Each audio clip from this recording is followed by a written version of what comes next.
영상 시작 전 여러분들의 구독과 좋아요는 큰 힘이 됩니다. 34살 재현은 매일 아침 7시 30분에 일어나 샤워를 마치고 정장을 갖춰 입었습니다. 1금융권 시중은행 본사에서 대출 심사 업무를 담당하는 재현의 하루는 언제나 규칙적이었죠. 강남에 위치한 20평대 아파트에서 신혼생활을 시작한 지 1년이 흘렀고 아내 수진과의 생활은 평온했어요. 수진은 32살로 강남 소재 중견기업 마케팅팀에서 근무하고 있었습니다. 아침마다 재현보다 1시간 늦게 일어나 간단히 화장을 하고 출근 준비를 마쳤죠. 두 사람은 경제적으로 여유롭지는 않았지만 양가 부모님의 도움으로 마련한 보금자리에서 안정된 일상을 보내고 있었어요. 재현은 매일 저녁 6시 30분에 퇴근해 집으로 향했습니다. 수진이 준비해둔 저녁을 함께 먹으며 하루 있었던 일들을 나누는 시간이 재현에게는 가장 소중했죠. 주말에는 한강공원을 산책하거나 영화를 보러 가며 부부만의 시간을 보냈어요. 재현은 수진과 함께하는 이 모든 순간들이 행복했습니다. 하지만 최근 몇 달 사이 수진의 퇴근 시간이 조금씩 늦어지기 시작했어요. 처음에는 일주일에 한두 번 정도였는데 점차 빈도가 늘어났습니다. 수진은 새로운 프로젝트를 맡게 되었다며 야근이 불가피하다고 설명했죠. 재현은 아내의 말을 믿고 이해하려고 노력했어요. 어느 화요일 저녁 재현은 혼자 저녁을 먹으며 수진을 기다렸습니다. 평소보다 2시간이나 늦은 9시가 되어서야 수진이 집에 돌아왔어요. 얼굴에는 피곤함이 역력했고 어깨가 축 늘어져 있었습니다. 재현은 수진을 맞이하며 물었어요. 오늘 회의가 많이 길었나 봐요. 수진은 고개를 끄덕이며 대답했습니다. 마케팅 전략 수정안 때문에 팀장님이 계속 수정을 요구하셔서 늦어졌어요. 정말 힘들었어요. 재현은 수진의 어깨를 가볍게 주무르며 위로했죠. 고생이 많으시네요. 밥은 드셨어요. 수진은 고개를 저었습니다. 회사에서 못 먹었어요. 재현은 부엌으로 가서 수진을 위해 간단한 라면을 끓여주었어요. 수진은 고마워하며 라면을 후루룩 먹었습니다. 그때만 해도 재현은 아내가 일 때문에 고생하고 있다고만 생각했죠. 직장 생활이 힘들다는 것을 누구보다 잘 알고 있었으니까요. 그러나 이런 일이 반복되면서 재현의 마음 한편에는 작은 의문이 생기기 시작했어요. 수진의 야근 빈도가 예전보다 확연히 늘어났고 집에 돌아와서도 예전처럼 대화를 나누려 하지 않았습니다. 피곤하다며 일찍 잠자리에 드는 일이 많아졌죠. 재현은 수진을 이해하려고 노력했지만 마음 한구석에서는 뭔가 예전과 다르다는 느낌을 지울 수 없었어요. 수진은 예전에 비해 화장을 더 진하게 하기 시작했습니다. 아침에 거울 앞에서 보내는 시간도 늘어났죠. 새로 산 화장품들이 화장대에 하나둘씩 늘어났어요. 재현이 물어보면 회사에서 이미지가 중요하다며 대충 넘어갔습니다. 재현은 아내가 자기 관리에 신경 쓰는 것이 나쁘지 않다고 생각했지만 뭔가 석연치 않은 기분이 들었어요. 수진의 야근이 더욱 잦아지면서 재현의 의심은 깊어져만 갔습니다. 이제 일주일에 서너 번은 늦게 들어오는 일이 반복되었죠. 수진은 항상 팀 회식이나 마케팅 기획회의 연장이라는 핑계를 댔어요. 재현은 처음에는 이런 설명들을 그대로 받아들였지만 점점 이상하다는 생각이 들기 시작했습니다. 어느 목요일 밤 수진이 집에 들어온 시간은 밤 10시가 넘었어요. 문을 열고 들어서는 수진의 모습에서 재현은 뭔가 다른 점을 발견했습니다. 수진의 얼굴에서는 술 냄새가 났고 걸음걸이도 평소와 달랐죠. 화장도 아침에 했던 것과는 확연히 다르게 진해져 있었어요. 재현이 물었습니다. 오늘도 회식이 있었나요? 수진은 고개를 끄덕이며 대답했어요. 네, 팀장님이 프로젝트 성공을 축하한다고 회식을 열었어요. 정말 많이 마셨네요. 재현은 수진의 대답을 들으며 고개를 끄덕였지만 마음속으로는 뭔가 이상하다는 생각이 들었습니다. 수진은 침실로 들어가 옷을 갈아입었어요. 재현은 수진이 벗어놓은 옷에서도 술 냄새와 함께 낯선 향수 냄새가 나는 것을 느꼈습니다. 수진이 평소 사용하지 않는 향수였죠. 재현은 이상하다는 생각을 하면서도 직접 묻지는 못했어요. 다음 주 화요일에도 같은 일이 반복되었습니다. 수진은 또다시 늦게 들어왔고, 이번에는 더욱 심하게 술에 취해 있었어요. 재현이 부축해서 침실로 데려가야 할 정도였죠. 수진은 중얼거리며 말했습니다. 오늘 정말 재미있었어. 이렇게 말하는 수진의 표정에는 재현이 본 적 없는 밝은 미소가 떠올라 있었어요. 재현은 수진의 변화된 모습들을 하나씩 떠올려 보았습니다. 예전보다 화장을 진하게 하는 것, 새로운 옷들을 사는 것, 휴대폰을 더 자주 들여다보는 것, 그리고 무엇보다 집에서 보내는 시간이 현저히 줄어든 것들이었죠.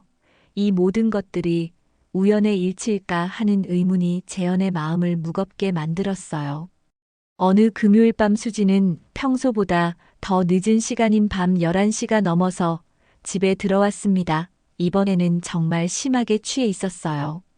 재현이 문을 열어주자 수진은 비틀거리며 안으로 들어왔죠. 재현은 수진을 붙잡으며 걱정스럽게 물었어요. 괜찮으세요? 많이 취하신 것 같은데요. 수진은 재현을 바라보며 흐릿한 눈으로 웃었습니다. 그리고 갑자기 재현의 팔을 잡으며 말했어요. 태호야, 나 오늘은 진짜 취했어. 재현은 순간 멈췄습니다. 태호라는 이름을 들은 순간 마치 머리를 망치로 얻어맞은 것 같은 충격을 받았어요. 재현은 다시 한번 확인하고 싶어서 물었습니다. 지금 뭐라고 하셨어요? 하지만 수진은 이미 의식을 잃은 채 재현에게 기대어 있었죠. 재현은 수진을 침실로 데려가 침대에 눕혔습니다. 그리고 거실로 나와 소파에 앉아 방금 들은 그 이름에 대해 생각해 보았어요. 태호라는 이름은 재현이 전혀 모르는 이름이었습니다. 수진의 회사 동료들 중에도 그런 이름은 없었죠. 재현은 수진이 술에 취해 실수로 다른 사람의 이름을 부른 것일까 하고 생각해 보았지만 수진의 표정과 목소리에는 뭔가 특별한 감정이 담겨 있었어요. 재현은 그날 밤 잠을 이루지 못했습니다. 태호라는 낯선 이름이 머릿속에서 맴돌았죠. 수진이 깊게 잠든 것을 확인한 후 재현은 조심스럽게 침실을 나와 거실로 향했어요. 소파에 앉아 천장을 바라보며 지난 몇 달간의 수진의 변화들을 다시 한번 되짚어 보았습니다. 다음 날 토요일 아침 수진은 평소보다 늦게 일어났어요. 숙취 때문인지 얼굴이 창백했죠. 재현은 수진에게 어젯밤 일에 대해 물어보고 싶었지만 차마 입을 떼지 못했습니다. 수진은 머리가 아프다며 진통제를 찾았어요. 재현은 물을 가져다 주며 조심스럽게 물었습니다. 어젯밤에 무슨 일이 있었는지 기억나세요? 수진은 고개를 저었어요. 전혀 기억이 안 나요. 너무 많이 마신 것 같아요. 재현은 수진의 대답을 들으며 더욱 의심이 깊어졌습니다. 정말로 기억이 나지 않는 것일까? 아니면 일부러 모르는 척하는 것일까 하는 생각이 들었죠. 수진은 샤워를 하러 욕실로 들어갔어요. 재현은 수진이 샤워하는 소리를 들으며 거실에 혼자 앉아 있었습니다. 그때 수진의 휴대폰이 거실 테이블 위에 놓여 있는 것을 발견했죠. 평소 수진은 휴대폰을 항상 가지고 다녔는데 오늘은 깜빡하고 놓고 간 것 같았어요. 재현은 한참을 망설였습니다. 남편이라고 해서 아내의 휴대폰을 몰래 보는 것이 옳은 일일까 하는 생각이 들었죠. 하지만 태호라는 이름과 최근 수진의 이상한 행동들이 머릿속을 떠나지 않았어요. 결국 재현은 수진의 휴대폰을 집어들었습니다. 다행히 휴대폰에는 잠금이 걸려 있지 않았어요. 수진은 평소 재현 앞에서 휴대폰을 사용할 때 비밀번호를 숨기지 않았으니까요. 재현은 떨리는 손으로 카카오톡을 열었습니다. 대화 목록을 위에서부터 하나씩 살펴보기 시작했죠. 처음에는 별다른 것이 없었어요. 회사 동료들과의 업무 관련 대화나 친구들과의 일상적인 대화들 뿐이었습니다. 재현은 안도의 한숨을 쉬려던 순간 태호라는 이름을 발견했어요. 대화 목록에서 5번째 위치한 태호와의 대화방이었습니다. 재현은 심장이 쿵쾅거리는 것을 느꼈어요. 떨리는 손으로 태호와의 대화방을 눌렀습니다. 화면에 나타난 내용들을 보는 순간 재현은 말문이 막혔죠. 어제 밤의 대화부터 시작해서 지난 몇 달간의 대화 내용들이 쭉 나열되어 있었어요. 어젯밤 대화에는 태호가 수진에게 보낸 메시지가 있었습니다. 오늘 정말 즐거웠어. 너무 취한 것 같은데. 집까지 잘 들어갔어. 수진의 답장도 있었어요. 나도 정말 좋았어. 오늘 밤이 너무 아쉬워. 재현은 이 대화를 보며 머리가 하얘지는 것을 느꼈습니다. 더 위로 올라가서 지난주 대화들을 보니 더욱 충격적인 내용들이 나왔어요. 모텔 예약 확인 문자가 전달된 것도 있었고, 둘이 함께 찍은 사진들도 여러 장 있었습니다. 수진과 태호가 모텔 침실에서 친밀하게 포옹하고 있는 사진도 있었죠. 재현은 계속해서 대화 내용을 확인했어요. 수진이 재현에게 야근한다고 거짓말을 하고, 태호와 만나는 약속을 잡는 내용들이 가득했습니다. 오늘 남편한테 팀 회식이라고 했으니까 9시까지는 괜찮을 것 같아. 이런 메시지들이 재현의 가슴을 찢어놓았어요. 재현은 욕실에서 들려오는 샤워 소리를 의식하며 재빨리 중요한 대화 내용들을 캡처하기 시작했습니다. 사진들도 모두 저장했죠. 증거가 될 만한 모든 것들을 빠뜨리지 않고 백업했어요. 그리고 수진의 휴대폰을 원래 자리에 다시 놓았습니다. 재현은 소파에 주저앉아 방금 본 것들이 현실인지 믿을 수 없었어요. 수진이 이런 일을 할 줄은 꿈에도 생각하지 못했습니다. 1년간의 결혼 생활이 모두 거짓이었던 것인지 절망감이 밀려왔죠. 재현은 그 주말을 지옥 같은 시간으로 보냈습니다. 수진 앞에서는 아무렇지 않은 척해야 했지만 속으로는 분노와 배신감이 끌어올랐죠. 수지는 여전히 평소와 다름없이 행동했어요. 재현과 대화도 나누고 함께 저녁도 먹었습니다. 하지만 재현에게는 모든 것이 가식으로만 느껴졌어요. 월요일 아침 재현은 회사에 가서도 일에 집중할 수 없었습니다. 머릿속에는 온통 수진과 태호의 대화 내용들과 사진들만 맴돌았죠. 점심시간에 재현은 인터넷으로 사설 탐정 사무소를 검색해 보았어요. 확실한 증거를 수집해야겠다는 생각이 들었습니다. 화요일 오후 재현은 반차를 내고 강남에 있는 한 사설 탐정 사무소를 찾아갔어요. 사무소는 생각보다 작고 소박했지만 탐정은 베테랑처럼 보였습니다. 50대 중반으로 보이는 탐정은 재현의 이야기를 차분히 들어주었죠. 재현은 탐정에게 상황을 설명했어요. 아내의 불륜을 의심하고 있으며 이미 휴대폰에서 일부 증거를 확보했다고 말했습니다. 탐정은 고개를 끄덕이며 말했어요. 요즘 이런 의뢰가 정말 많습니다. 확실한 증거를 수집해드리죠. 탐정은 재현에게 수진의 일상 패턴과 직장 정보를 물어보았어요. 재현은 수진의 출퇴근 시간과 회사 위치, 그리고 최근 변화된 행동 패턴들을 자세히 설명했습니다. 탐정은 일주일 정도면 충분한 증거를 확보할 수 있다고 했죠. 일주일 후 재현은 다시 탐정 사무소를 찾았습니다. 탐정은 두툼한 파일을 재현 앞에 놓으며 말했어요. 생각보다 쉽게 증거를 확보할 수 있었습니다. 아내분이 거의 매일 같은 패턴으로 움직이고 있었거든요. 파일을 열어보니 수진과 태호가 함께 있는 사진들이 가득했어요. 퇴근 후 회사 앞에서 만나는 모습부터 시작해서 강남 모텔로 들어가는 장면까지 모든 것이 생생하게 담겨 있었습니다. 재현은 사진들을 보며 가슴이 터질 것 같았어요. 탐정은 계속해서 설명했습니다. 태호는 부인의 회사 같은 부서 과장으로 보입니다. 나이는 37살 정도이고 기혼자네요. 아내와 아이가 하나 있는 것으로 확인됩니다. 재현은 태호도 기혼자라는 사실에 더욱 분노했어요. 더 충격적인 것은 탐정이 수진의 회사 내부 직원과 인터뷰한 내용이었습니다. 탐정은 수진의 동료 중 한 명과 대화를 나누었다고 했어요. 그 직원은 수진과 태호의 관계에 대해 이미 알고 있었다고 증언했습니다. 탐정이 녹음기를 틀어주었어요. 직원의 목소리가 들려왔습니다. 수진 씨와 태호 과장님 사이의 소문은 이미 부서 내에서 공공연한 비밀이에요. 처음에는 업무상 가까운 사이인 줄 알았는데 점점 이상해지더라고요. 두 사람이 함께 외근을 나가는 일이 많아지고 야근도 자주 같이 했거든요. 재현은 이 증언을 들으며 수치심을 느꼈습니다. 수진의 불륜이 이미 회사에서 공공연하게 알려진 사실이었다니. 자신만 모르고 있었던 것이죠. 탐정은 계속해서 녹음 내용을 들려주었어요. 그 직원은 더 충격적인 이야기도 했습니다. 사실 수진 씨가 전에도 같은 부서 팀장이랑 비슷한 소문이 있었어요.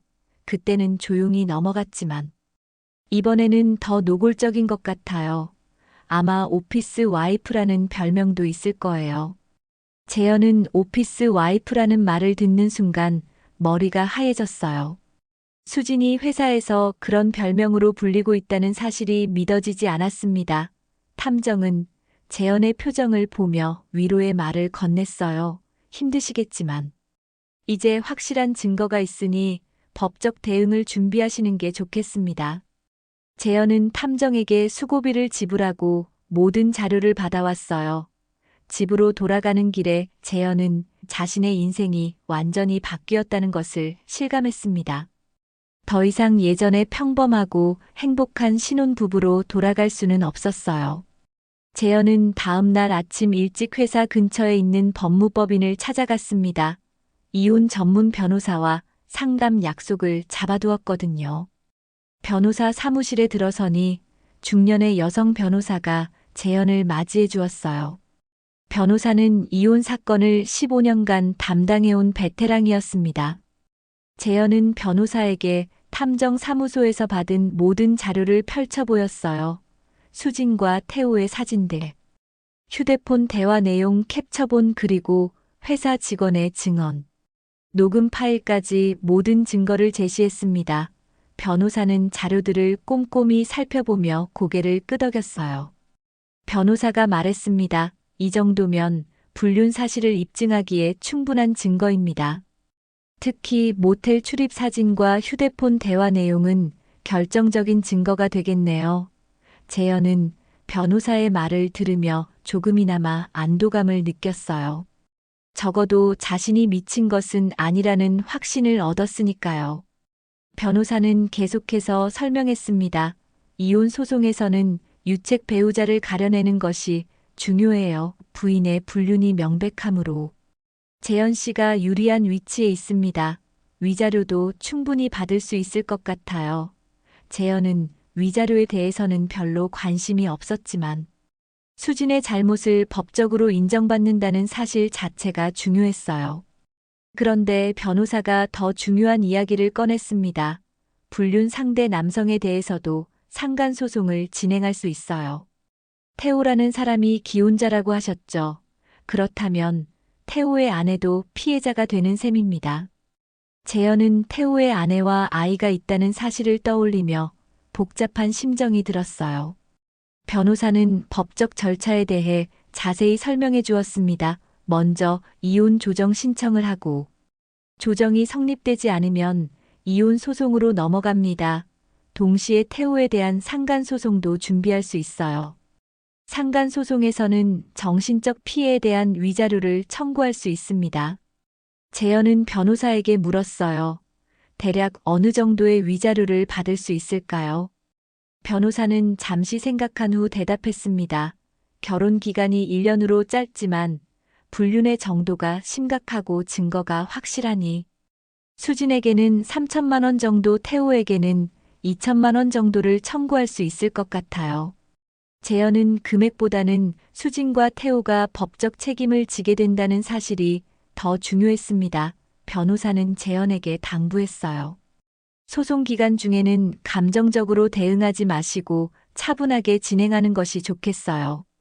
특히 부인과 직접 대화할 때는 녹음을 해두시는 것도 도움이 됩니다. 재현은 변호사 사무실을 나오면서 이제 정말로 수진과의 결혼 생활이 끝나간다는 실감이 났어요. 1년 전만 해도 행복한 신혼부부였는데 이렇게 법정에서 만나게 될 줄은 꿈에도 생각하지 못했습니다. 재현은 길을 걸으며 지난 1년을 되돌아보았어요. 수진과 처음 만났을 때의 기억이 떠올랐습니다. 친구의 소개로 만났던 수진은 밝고 활발한 성격이었어요. 데이트를 할 때마다 재현을 웃게 만들어 주었고, 함께 있으면 시간 가는 줄 몰랐죠. 결혼 준비를 할 때도 수진은 꼼꼼하고 세심했습니다. 신혼 초기에도 수진은 좋은 아내였어요. 재현이 회사에서 힘든 일이 있으면 위로해 주었고, 집안일도 나누어서 했습니다.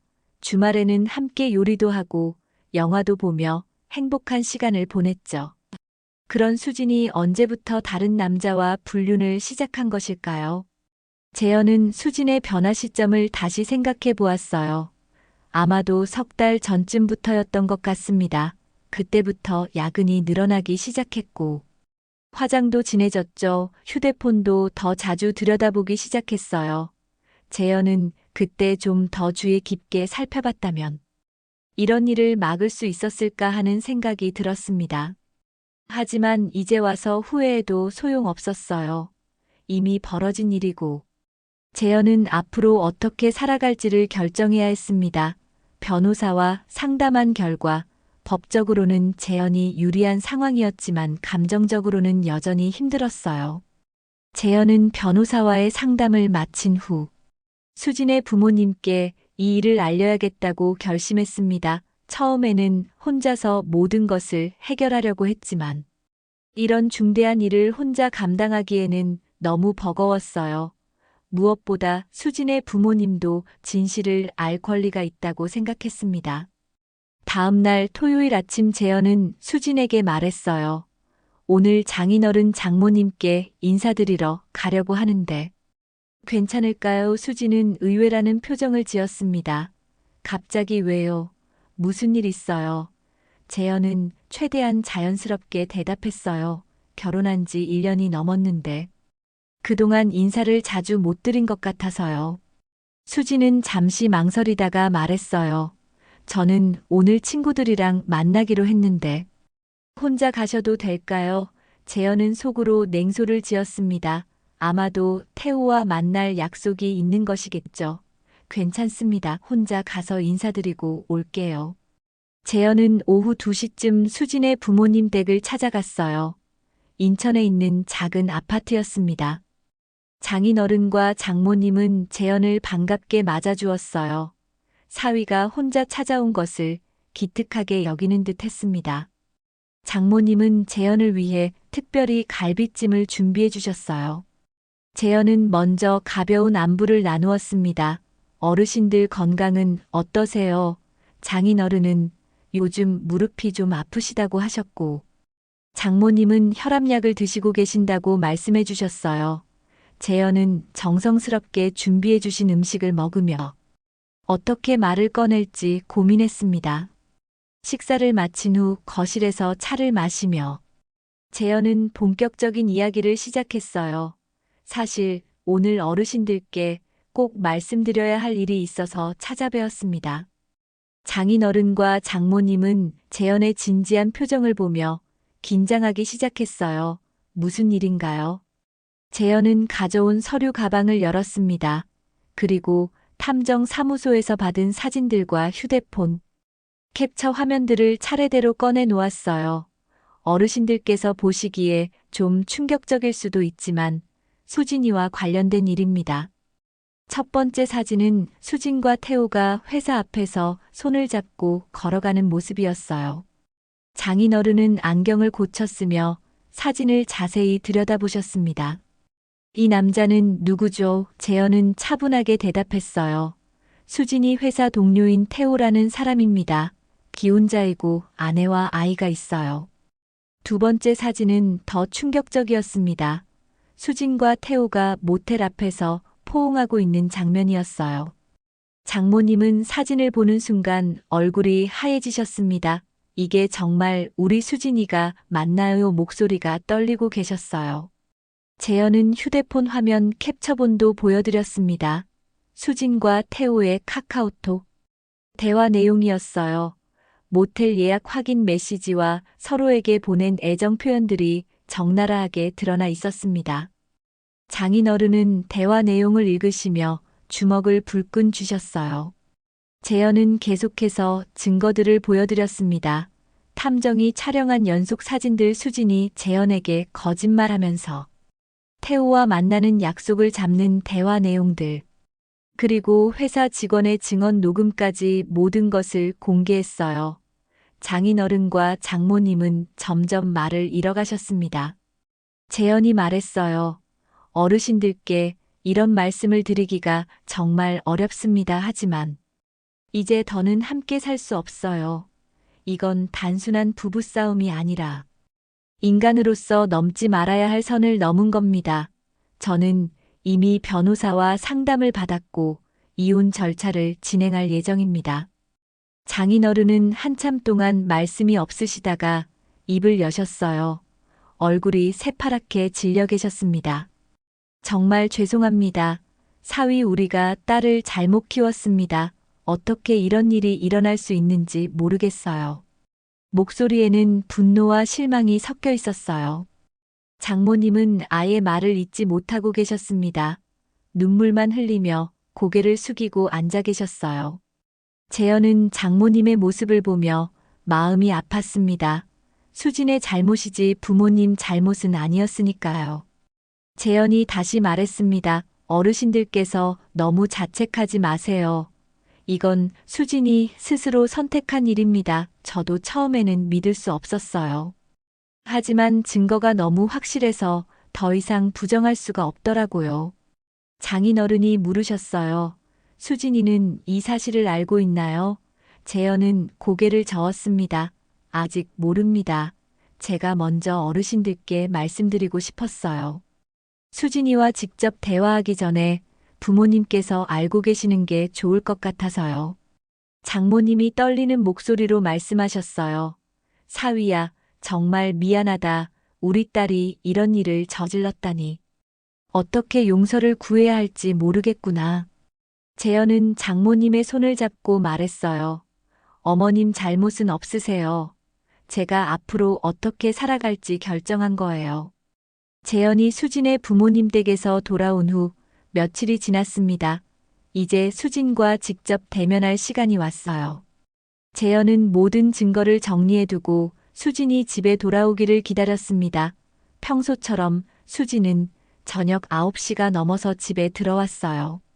또다시 야근이라는 핑계를 대며 들어온 수진의 모습을 보며 재현은 분노가 치밀어 올랐습니다. 수진은 평소와 다름없이 인사했어요. 여보, 오늘 하루 어떠셨어요? 저는 정말 힘든 하루였어요. 팀장님이 자꾸 수정을 요구하셔서 야근을 할 수밖에 없었어요. 재현은 수진의 거짓말을 들으며 더 이상 참을 수 없었습니다. 이제 모든 것을 끝낼 때가 왔다고 생각했어요. 재현이 차분한 목소리로 말했습니다. 수진아, 잠깐 앉아봐. 우리 이야기할 게 있어. 수진은 재현의 진지한 표정을 보며 약간 당황한 듯 했어요. 무슨 이야기요? 재현은 테이블 위에 준비해둔 서류들을 꺼내 놓았습니다. 탐정 사무소에서 받은 사진들과 휴대폰 캡처 화면들이었어요. 첫 번째 사진을 수진 앞에 놓으며 재현이 물었습니다. 이 사진에 나온 남자가 누구지? 수진은 사진을 보는 순간 얼굴이 하얘졌어요. 자신과 태호가 회사 앞에서 손을 잡고 걸어가는 모습이 선명하게 찍혀 있었거든요. 수진은 한동안 말을 하지 못했습니다. 재현은 계속해서 다른 사진들도 꺼내 놓았어요. 모텔 앞에서 포옹하는 장면, 모텔 안에서 찍은 친밀한 사진들, 그리고 휴대폰 대화 내용 캡처본까지 모든 증거가 수진 앞에 펼쳐졌습니다. 수진은 점점 얼굴이 창백해져 갔어요. 재현이 말했습니다. 그동안 야근한다고 거짓말하면서 이 남자와 만났던 거네. 나는 바보처럼 아내가 일 때문에 고생한다고 생각하고 있었어. 수지는 떨리는 목소리로 대답했어요. 여보, 이건 오해예요. 정말 오해라고요. 하지만 재현은 수진의 변명을 들을 생각이 없었습니다. 오해라고, 이 모든 사진과 대화 내용이 오해라는 거야. 재현은 휴대폰 캡처 화면을 수진에게 보여주었어요. 모텔 예약 확인 메시지와 태호와 주고받은 애정 표현들이 적나라하게 드러나 있었습니다. 수진은 이제 더 이상 부정할 수 없다는 것을 깨달았어요. 눈물을 흘리며 말했습니다. 여보, 정말 미안해요. 한순간의 실수였어요. 마음이 약해져서 그런 거예요. 당신을 사랑하는 마음은 변하지 않았다고요. 재현을 붙잡으려고 손을 뻗었지만 재현은 몸을 피했습니다. 재현이 차갑게 말했어요. 한순간의 실수, 몇 달 동안 계속된 게 한순간의 실수라고. 이 대화 내용들을 봐. 너는 나에게 매번 거짓말을 했어. 팀 회식, 야근, 마케팅 회의 모두 거짓말이었잖아. 재현의 목소리에는 분노와 실망이 섞여 있었어요. 수지는 계속해서 재현을 붙잡으려 했습니다. 여보, 제발 한 번만 용서해줘요. 다시는 이런 일 없을 거예요. 태호와는 완전히 끝낼게요. 당신만 있으면 돼요. 하지만 재현은 이미 마음을 굳혔어요. 수진의 눈물도 변명도 더 이상 재현의 마음을 움직일 수 없었습니다. 재현이 일어서며 말했어요.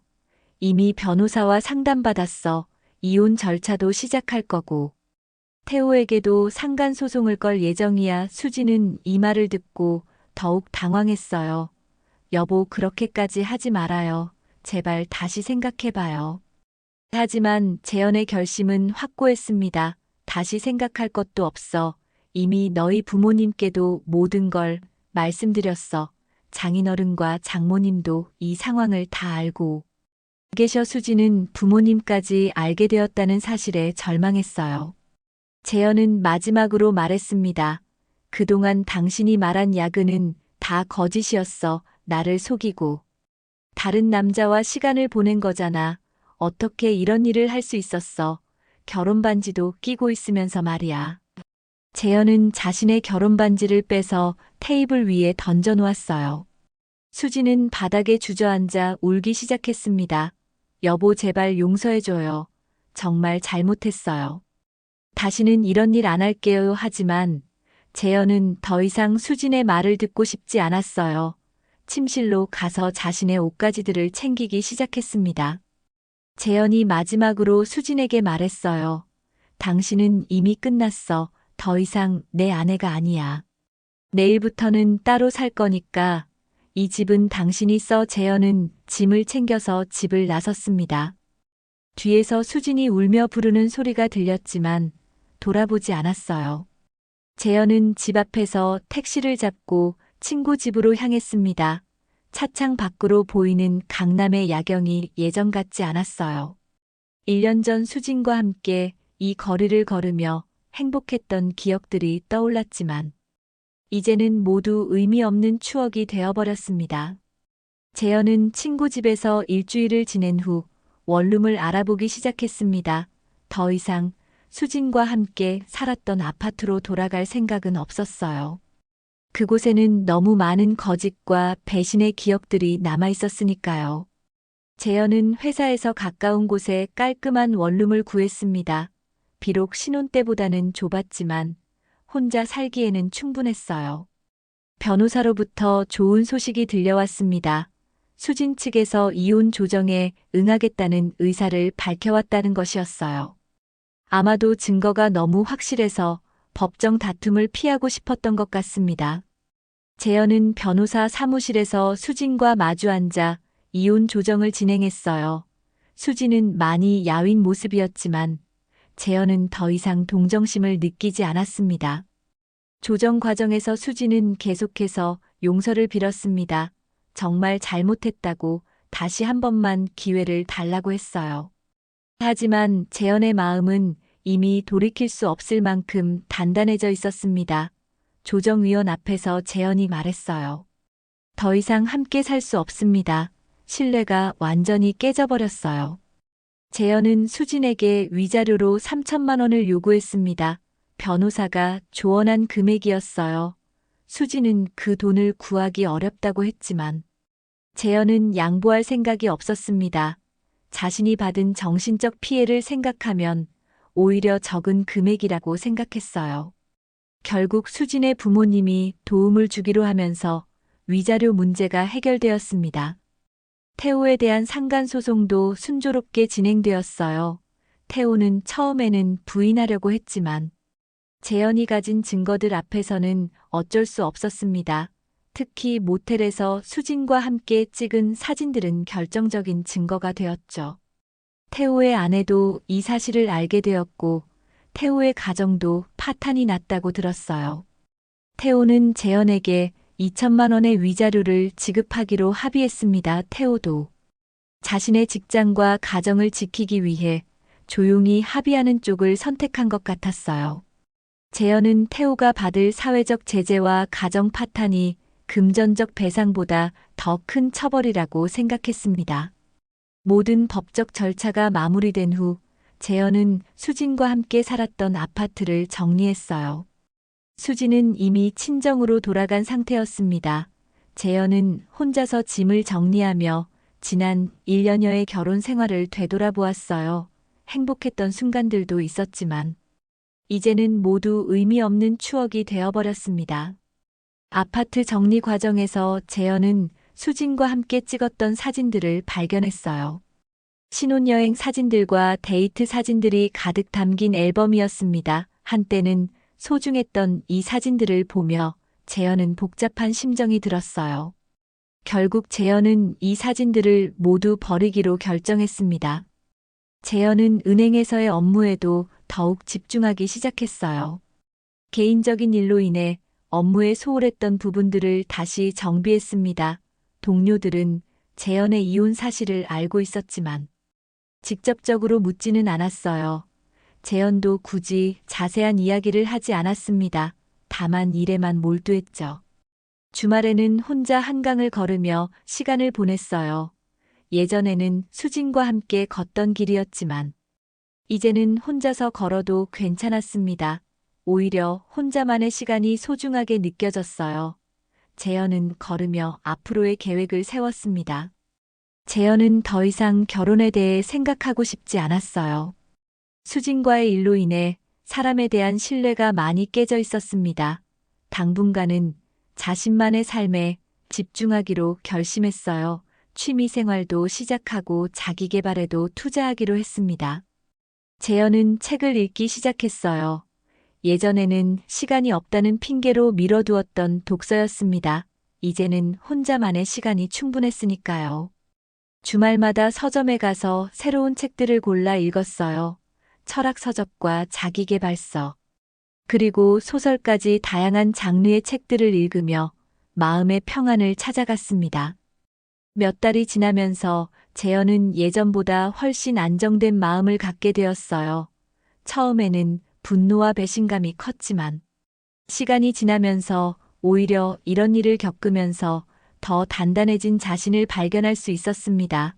사람은 바꿀 수 없다는 것을 깨달았고 다음에는 더 신중하게 사람을 판단하기로 다짐했어요. 재현은 새로운 원룸에서 혼자만의 루틴을 만들어갔습니다. 아침에 일어나서 운동을 하고 출근하기 전에 책을 읽는 시간을 가졌어요. 퇴근 후에는 요리를 해먹으며 자립적인 생활을 즐겼습니다. 혼자 사는 것이 외롭기보다는 자유롭다는 생각이 들었어요. 재현은 이제 더 이상 과거를 후회하지 않기로 했습니다. 수진과의 결혼 생활은 실패했지만 그것이 자신의 전부는 아니었으니까요. 앞으로는 자신만의 길을 걸어가기로 결심했어요.